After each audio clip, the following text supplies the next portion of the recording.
നമ്മളിന്ന് ഉണ്ടാക്കാൻ പോവുകയാണ് മല്ലീൻ്റെ അടിപൊളി പെപ്പർ നാട്ടിക്കോഴി റോസ്റ്റ്. അപ്പോൾ ആദ്യം വെളിച്ചെണ്ണ എടുക്കുക, അതിലേക്ക് കുറച്ച് ഉള്ളി, പച്ചമുളക്, ഇഞ്ചി വെളുത്തുള്ളി ചെറുതായിട്ട് അരിഞ്ഞിട്ട് ഇടുക. ഇട്ട് എണ്ണയിൽ നന്നായിട്ട് ഫ്രൈ ചെയ്തെടുക്കണം. ഇച്ചിരി നല്ല ബ്രൗണൊക്കെ ആവണം, ഇച്ചിരി വാട്ടി നല്ല ബ്രൗൺ ആവുന്ന രീതിയിൽ ഫ്രൈ ചെയ്തെടുക്കണം. അതിലേക്ക് നമ്മൾ ഇടുകയാണ് ഇച്ചിരി പച്ചമുളകും വെളുത്തുള്ളിയും കൂടെ മിക്സിയിലിട്ട് റിവേഴ്സ് കറക്കിയെടുക്കുന്ന, അതായത് ഇച്ചിരി ചതച്ചെടുക്കുന്ന ഒരു മിക്സാണ്. അതിട്ട് വീണ്ടും നന്നായിട്ട് ഇളക്കി കുറച്ച് അതൊന്ന് ഇച്ചിരി ബ്രൗൺ ആകുമ്പോഴത്തേക്ക് നമുക്കതിൽ ആഡ് ചെയ്യാം മഞ്ഞൾപ്പൊടി ആഡ് ചെയ്ത് വീണ്ടും നന്നായിട്ട് മിക്സ് ചെയ്യാം. എന്നിട്ട് നമുക്ക് ഇച്ചിരി കൂടെ കരിവേപ്പില ആഡ് ചെയ്യാം. കരിവേപ്പില ആഡ് ചെയ്തിട്ട് നന്നായിട്ട് ഇളക്കി കൊടുക്കുക. കണ്ടില്ലേ, എല്ലാം ഇച്ചിരി ബ്രൗൺ ആവുന്നുണ്ട്. പിന്നെ അതിലേക്ക് നമ്മൾ കുറച്ച് തക്കാളി ഇടുക. തക്കാളി ഇട്ട് നന്നായിട്ട് മിക്സ് ചെയ്ത് തക്കാളിയൊക്കെ വെന്ത് ഉടഞ്ഞ് നല്ല ഇതായിട്ട് വരുമ്പം നമ്മൾ കുറച്ച് പെപ്പർ ആഡ് ചെയ്യണം.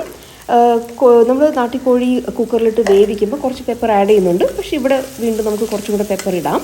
ഇട്ട് നന്നായിട്ട് മിക്സ് ചെയ്തിട്ട് ഇത് ആക്ച്വലി എളുപ്പത്തിൽ ഉണ്ടാക്കാൻ പറ്റുന്ന ഒരു നാട്ടിക്കോഴി റോസ്റ്റാണ്, പെപ്പർ റോസ്റ്റാണ്.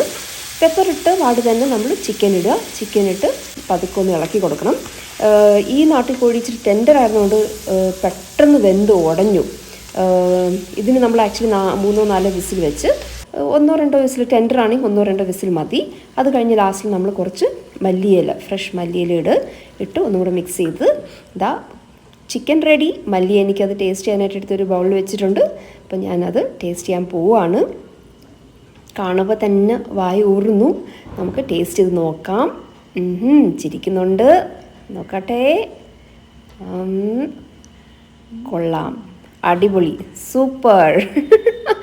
അപ്പോൾ ഇങ്ങനെയാണ് സിമ്പിളായിട്ട് നമ്മൾ നാട്ടിക്കോഴി പെപ്പർ റോസ്റ്റ് ഉണ്ടാക്കേണ്ടത്. ഈ റെസിപ്പി ഇഷ്ടമാവുകയാണെങ്കിൽ പ്ലീസ് ലൈക്ക്, ഷെയർ, കമൻറ്റ് ചെയ്യുക. താങ്ക്